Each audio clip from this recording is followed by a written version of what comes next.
శ్రీ గురు గణేష మాతృదేవో భవ పితృదేవో భవ. ఈరోజు మనం అన్నదానం అనే అంశం గురించి మాట్లాడుకుందాం. దానాల్లోకెల్లా గొప్పది అన్నదానం. ఎవరు ఎన్ని దానాలు చేసినా అన్నదానంతో సమానం కాదు. ఎందుకంటే అన్నం పరబ్రహ్మ స్వరూపం. ఆ పరబ్రహ్మ స్వరూపమైన అన్నాన్ని ఆకలితో ఉన్న వారికి పెట్టడం ఎంతో పుణ్యము, ఎంతో విశేషము. అది మనకు కూడా ఎంతో పుణ్యాన్ని ఇస్తుంది. మన గత జన్మలో చేసిన పాపాలను కూడా తొలగిస్తుంది అని చెప్పవచ్చు. అందుకే చాలామంది అన్నదానం చేయడానికి ఎక్కువగా ఇష్టపడతారు. అదేంటో కానీ ఈ మధ్యకాలంలో అన్నదానం ఇవ్వండి అంటే చాలు, జనాలు ఎక్కడెక్కడి నుంచో వచ్చిన అంతా కూడా 10, 20, 100, 1500, 2000 ఇలా వాళ్ళకు తోచినంత సహాయాన్ని వారు అందిస్తున్నారు. సంతోషమే. కానీ అన్నదానం చేసేది పుణ్యం కోసమా, లేకుంటే తమ దగ్గర ఉన్న పాపాన్ని తొలగించుకుంటానిక అనేది ఇక్కడ మనం ఒక ఆశ్చర్యకరమైన అంశంగా తెలుస్తోంది. ఎందుకంటే ఈ మధ్య ప్రజల్లో అంటే ముఖ్యంగా భగవద్బంధువుల్లో భక్తిభావం పెరిగిపోతోంది. గుళ్ళు ఖాళీ ఉండటం లేదు, అన్నదాన సత్రాలు ఖాళీ ఉండటం లేదు. అలాగే ఎక్కడన్నా ఏదైనా ఉత్సవాలు చేసినప్పుడు అక్కడికి కూడా తండోపతండాలుగా వచ్చి దర్శనాలు చేసుకుంటూ కానుకలు చెల్లిస్తూ విపరీతంగా ఖర్చు పెడుతున్నారు. అంటే దేవుడంటే భక్తి కన్నా భయం ఎక్కువగా పెరిగిపోతుంది. అందుకనేనేమో ఎక్కువ మంది ఈ యొక్క చందాలు అనేది ఇస్తున్నారు. సరే, ఏది ఏమైనా గుడికి రావటం, అలానే అన్నప్రసాదాన్ని వితరణ చేయటం అనేది మంచి విషయంగా చెప్పవచ్చు.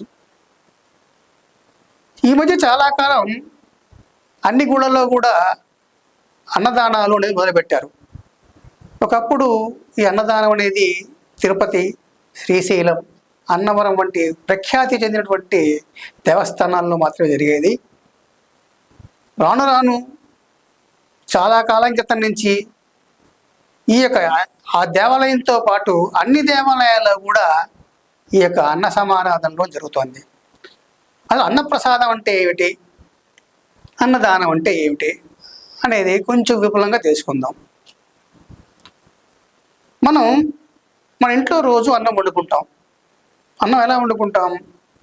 చక్కగా గిన్నె తీసుకుని గిన్నెలో కావాల్సిన బియ్యాన్ని పోసుకుని దాన్ని పొయ్యి మీద పెట్టి వండుకుంటాం. దీన్ని మనం సాధారణంగా అన్నము అంటాం. సాధారణంగా కాదు, అన్నమే అంటాం. దాన్ని కనుక భగవంతుడికి సమర్పిస్తే ప్రసాదము అంటాం. ఆ ప్రసాదాన్ని 10 మందికి పంచితే అన్నప్రసాదము అంటాం. ఇది అన్నప్రసాదం. మరి అన్నదానం అంటే? అన్నదానం అంటే మనం ఆకలితో ఉన్న సమయంలో, అంటే మనం భోజనం చేసే సమయంలో మన ఇంటికి ఎవరైనా వచ్చి ఆ సమయంలో మనకు తెలిసిన వారు కావచ్చు, తెలియని వారు కావచ్చు, ఎవరైనా ఒక అతిథి మన ఇంటికి వస్తే అలా వచ్చిన అతిథికి భోజనం పెట్టడాన్నే అన్నదానము అంటాము. ఈ విధంగా అన్నదానం చేసి చాలా విశేషమైన ఫలితాన్ని పొందవచ్చు. అందుకు ఒక కథ చెప్తాను వినండి. ఒక ఊర్లో ఆనందవర్మ అనే వ్యక్తి, అలాగే శంకరవర్మ అనేటువంటి వ్యక్తులు ఇద్దరు కూడా మంచి స్నేహితులు. ఆ ఊర్లో దానాలు చేయటంలో గొప్పగా ఆనందవర్మను చెప్తారు. ఆయన ఎవరింటికి వచ్చినా కూడా, ఎవరు వారింటికి వచ్చినా కూడా ఆయన దగ్గరికి వెళ్ళి ఆయన ఇచ్చేటువంటి దానాలను స్వీకరిస్తూ ఉంటారు. అంటే ఆయన సువర్ణదానము, భూదానము, గోదానము ఇలా సమస్తమైన దానాల్ని ఆలవోకగా చేస్తూ ఉంటాడు. ఎందుకంటే తండ్రి తాత తరించిన ఆస్తి చాలా ఉండటం వల్ల ఆయన చేస్తూ ఉండేవాడు. అదే ఇక్కడికి వచ్చేటప్పటికి, ఆనంద శర్మ దగ్గరికి వచ్చేటప్పటికి ఆయన దగ్గర పెద్దగా ధనం లేదు, ఉన్న కొద్దిగా మాత్రమే ఉండేది. దానితో ఆయన ఏం చేశాడంటే, ఆ సమయానికి ఇంటికి ఎవరైనా వచ్చినప్పుడు వారికి ఒక అన్నదానం మాత్రమే చేస్తూ ఉండేవాడు.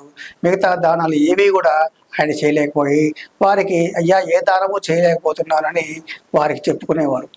ఈ విధంగా ఇద్దరు దానాలు చేస్తూ ఒకరి మీద ఒకరి దానాలు చేసుకుంటూ ఇద్దరు కూడా గొప్ప పేరు సంపాదించుకున్నారు.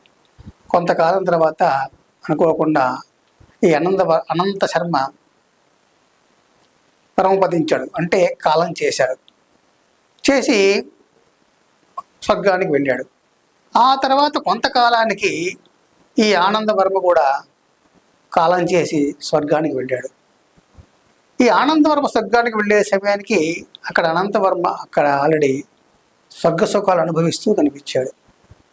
అప్పుడు ఆనంద శర్మ ఆశ్చర్యంతో ఇంద్రుణ్ణి, ఏమ స్వామి, నేను బంగారము, వెండి, భూమి ఇలా ఏ దానం కాంటే ఆ దానం వచ్చిన వాళ్ళందరికీ ఇచ్చాను.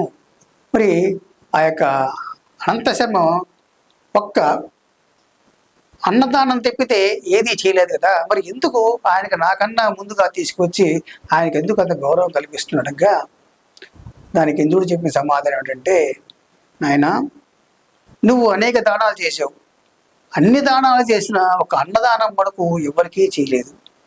కానీ అనంత శర్మ అన్నదానం మాత్రమే చేశాడు. అంటే ఆకలితో ఎవరు వస్తే ఆ సమయానికి వారికి అన్నం పెట్టడమే చేయవలసిన సేవ. అంతేగాని వారికి అవసరం లేకుండా బంగారము, వెండి, గోదానము అంటూ ఇచ్చి వాళ్ళకి ఇచ్చేవు తప్పు లేదు, కానీ వాళ్ళకి అది అవసరం కాదు. ఆ సమయానికి వాళ్ళకి కావాల్సిన తిండి మాత్రమే.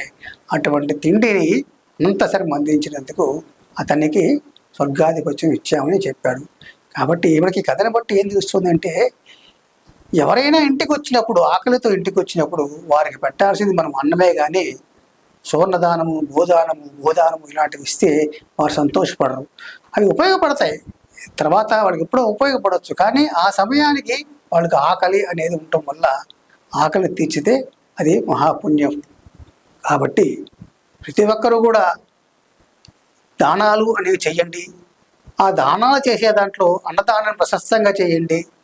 మన ఇంటికి ఎవరన్నా అతిథులు వస్తే, అంటే మధ్యాహ్నం సమయంలో కానీ సాయంత్రం సమయంలో కానీ ఎవరైనా అతిథులు వస్తే అటువంటి వారిని వెళ్ళమనకుండా చక్కగా వారిని మీ ఇంటికి తీసుకువచ్చి మీరు చేయవలసిన ఉపచారాలు చేసి వారికి అన్నం పెట్టి పంపిస్తే ఆ పుణ్యం మీకు, మీ తర్వాత తరాలు వారికి కూడా వస్తుంది. కాబట్టి దానాలన్నింటిలోకి అన్నదానం మహా గొప్పదని చెప్తారు. స్వస్తి.